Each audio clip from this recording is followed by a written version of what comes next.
বড় ভাইয়ের সাথে গেছিলাম দোহারের মৈনট ঘাট, সেখানে ঠুস করে পড়েও গেছিলাম। তারপরে ওই জায়গায় ঘোরাঘুরি করছিলাম, অনেক মজা করছি এবং এই জায়গাটা অপরূপ সৌন্দর্য, এর কোনো তুলনাই হয় না। যাই হোক, চলো শুরু করা যাক আজকের ভিডিও 100।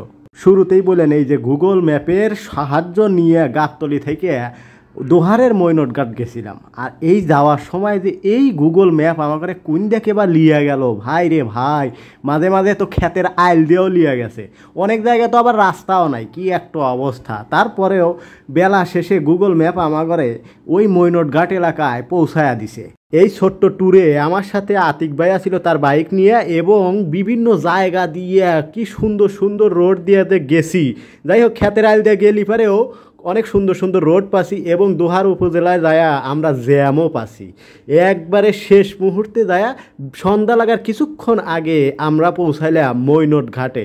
এই মৈনট ঘাটে কয়েকটা লঞ্চও আছে, ছোট ছোট লঞ্চ, এই মনে করো যে 300-400 যাত্রী খুব সহজেই তোলা যায়। যাই হোক, মৈনট ঘাটের সৌন্দর্য খুবই ভালো লাগছে আমার কাছে এবং অসাধারণ লাগছে।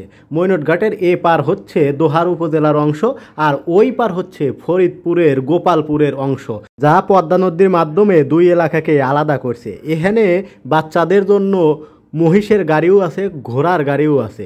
এই জায়গায় তোমরা আসলে পারে এই দুইটি ঘুরবার লেগে পারবে, এবং পদ্মার পারে বসে কিছুক্ষণ পদ্মার এই যে সৌন্দর্য দেখতে খুবই ভালো ঠেকে।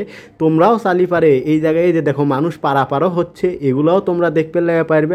এখানে কিছু দোকানপাট আছে, এর পাশাপাশি বাচ্চাদের বিনোদনের জন্যও অনেক সুযোগ সুবিধা আছে, এবং এই পাড়ডোত আইসে বসে থাকতে তোমার খুবই ভালো ঠেকবি। ওই পারে হচ্ছে ফরিদপুর জেলার গোপালপুর। আরোহণে যাওয়ার জন্য স্পিড বোট অথবা ছোট ছোট ওই লঞ্চগুলো ব্যবহার করা হয়, যার ফলে এই পার থেকে ওই পারের যোগাযোগ ব্যবস্থা এখনও অটুট আছে।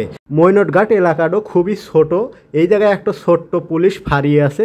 যাই হোক, এই জায়গায় বিকেলবেলা আসলে পারে তোমার কাছে খুবই ভালো লাগবে। কিন্তু তুমি যদি চিন্তা করো যে খুব বেশি দিনের জন্য আসবে, 2-3 দিনের জন্য আসবে, তাহলে তোমার কাছে অত ভালো লাগবে নয়। তবে তুমি কম সময়ের জন্য ছোট্ট একটা বিকাল তোমার ফ্রি সময় কাটানোর জন্য চালি পারে এই জায়গায় আসবার লেগে পারো, এবং তোমার খুব ভালো লাগবে। এখানে এই যে আমার বড় ভাই আতিক ভাই তার বন্ধুর সাথে গল্প করতেছিল, আর আমি পদ্মার পাড়ে যায়া কিছুক্ষণ ড্রোন উড়াচ্ছিলাম, আমার কাছে খুবই ভালো ঠেকতেছিল।